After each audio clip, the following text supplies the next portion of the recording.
Bismillahirrahmanirrahim. Assalamualaikum warahmatullahi wabarakatuh. Di sini saya akan menjelaskan pemeriksaan lanjutan yaitu pemeriksaan otoskopi. Di mana di sini yang pertama kita melakukan pemilihan spekulum telinga yang tepat. Nah, di mana untuk sesuai dengan skenario si pasien mengeluhkan pada telinga kanannya. Nah, terus selanjutnya di sini kita memegang dan memposisikan daun telinga yang akan diperiksa. Nah, terus selanjutnya di sini kita akan memasang lampu sorotan di kepala, di mana di sini gunanya agar memudahkan kita untuk melihat liang telinganya.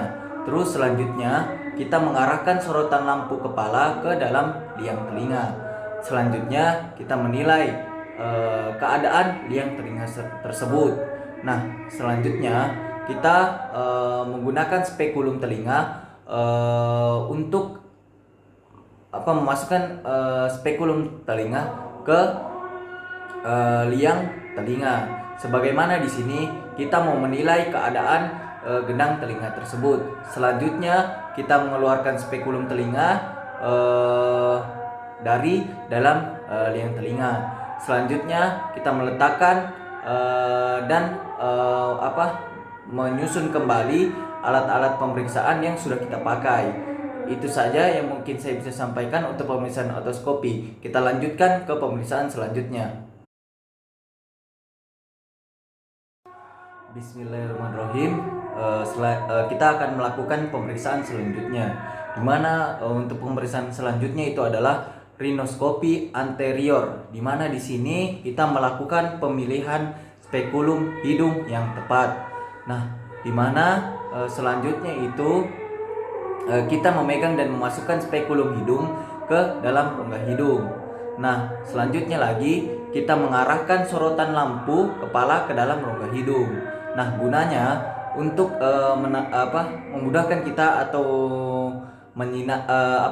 memudahkan kita melihat bagian spekulum bagian rongga hidung. Nah, terus selanjutnya di sini kita menilai struktur yang ada di dalam rongga hidung tersebut. Selanjutnya kita melihat fenomena di palatum mole.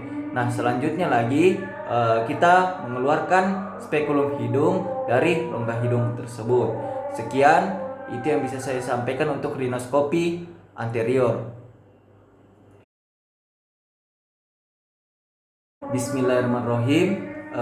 Selanjutnya kita akan melakukan pemeriksaan berikutnya, di mana di sini yang mau saya jelaskan adalah rinoskopi posterior, di mana yang pertama di sini kita melakukan pemilihan cermin nasofaring yang tepat. Nah, terus selanjutnya kita menyuruh penderita membuka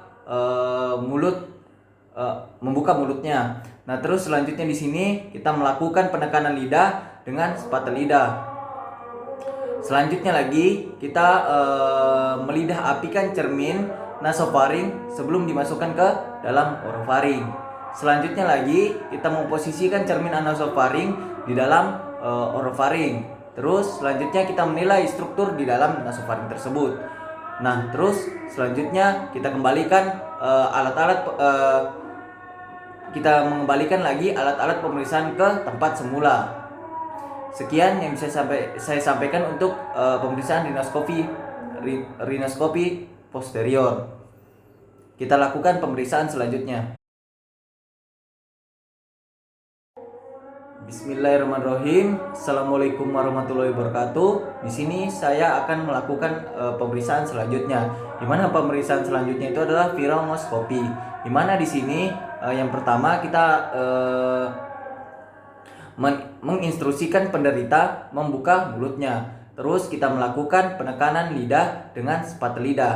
Terus selanjutnya kita tampak memperhatikan keadaan kafum oris sampai orofaring. Nah, selanjutnya lagi dengan menggunakan sarung tangan lakukan palpasi pada daerah mukosa bukal, dasar lidah, dan daerah palatum untuk menilai adanya kelainan-kelainan dalam rongga mulut tersebut. Sekian yang bisa saya sampaikan untuk pemeriksaan faringoskopi. Kita lanjutkan ke pemeriksaan selanjutnya. Bismillahirrahmanirrahim. Assalamualaikum warahmatullahi wabarakatuh. Di sini saya akan melanjutkan pemeriksaan selanjutnya. Di mana pemeriksaan selanjutnya yaitu faringoskopi indirect. Di mana yang pertama kita lakukan melakukan pemilihan cermin laring yang tepat. Terus kita menginstruksikan penderita untuk membuka mulut dan menjulurkan lidah sejauh mungkin. Terus selanjutnya kita pegang lidah dengan kaca steril. Terus kita instruksikan pasien untuk bernafas secara normal. Selanjutnya kita masukkan cermin laring yang telah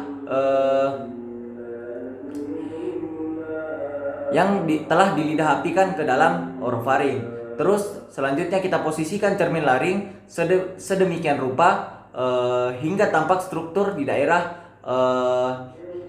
hipofaring. Terus selanjutnya di sini kita menilai mobilitas plika vokalis dengan menyuruh penderita mengucapkan huruf I berulang kali. Nah, terus selanjutnya kita meletakkan alat-alat pemeriksaan ke tempat semula. Sekian yang bisa saya sampaikan untuk pemeriksaan faringoskopi indirect. Kita lanjutkan ke pemeriksaan selanjutnya. Bismillahirrahmanirrahim. Assalamualaikum warahmatullahi wabarakatuh. Di sini saya akan menjelaskan tentang pemeriksaan lanjutan yaitu tes keseimbangan. Di mana yang pertama di sini saya akan menjelaskan tes head shake nystagmus. Nah, di mana di sini pasien diminta untuk menundukkan kepala 30 derajat. Terus kita goyangkan kepala pasien ke kanan dan ke kiri sampai mungkin selama 30 detik 30 detik. Nah, di sini mata pasien dalam keadaan terbuka. Terus kita catat hasil yang diperoleh dan kita interpretasikan. Nah, terus selanjutnya di sini kita lakukan namanya tes dinamik visual acuity, di mana pasien diminta untuk membaca huruf pada Snellen Eye Chart. Nah, di sini kita memeriksanya seperti memeriksa visus mata. Nah, terus kita tandai pada garis kemampuan membaca maksimalnya. Nah, terus kita goyangkan kepala ke kanan dan ke kiri pada kecepatan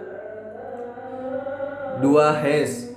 Nah, terus seperti tes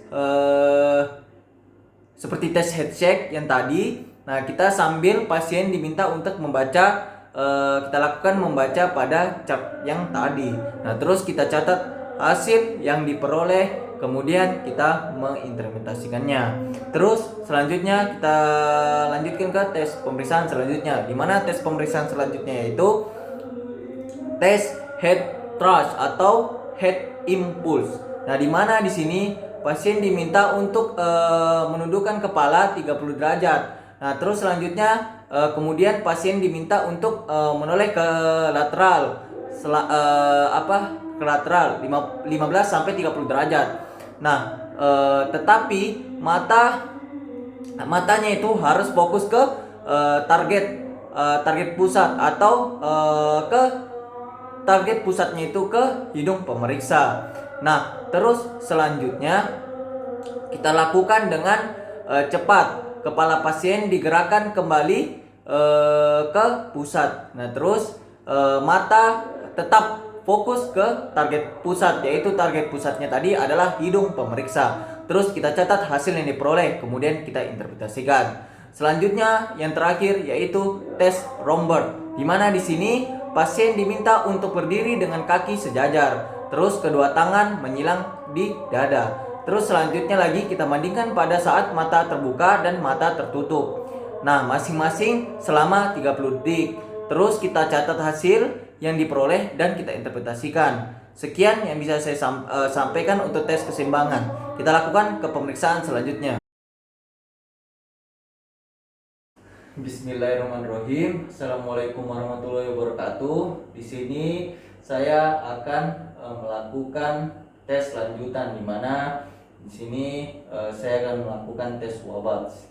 Dimana di sini tes Swartz adalah untuk menghantarkan tulang palato eh, mastoid ke dari pemeriksa ke eh,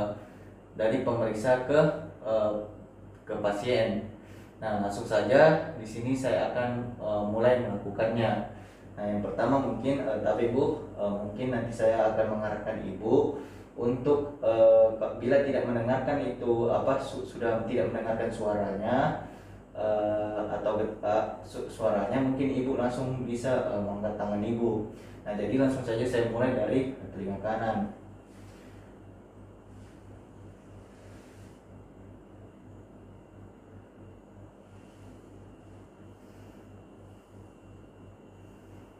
Nah, di sini pasien kita harus dengan syarat pasien dengan pemeriksa itu telinganya dalam keadaan normal. Nah, di sini tadi saya dengar bahwasannya memang betul sudah hantarannya sudah berhenti. Terus selanjutnya kita lakukan ke telinga dari pemeriksa ke pasien.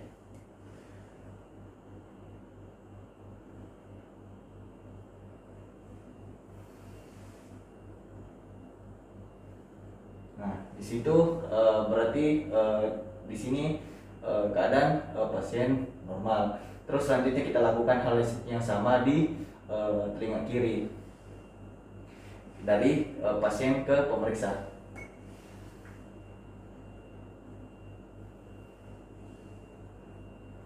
Nah, di sini betul sudah hantarannya sudah berhenti. Kita lanjutkan lagi dari pemeriksa ke pasien.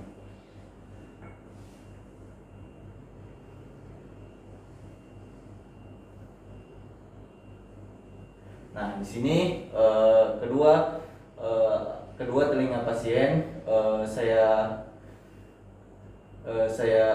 sudah saya periksa dan keadaannya dalam keadaan normal. Sekian yang bisa saya sampaikan untuk tes Swartz. Terima kasih.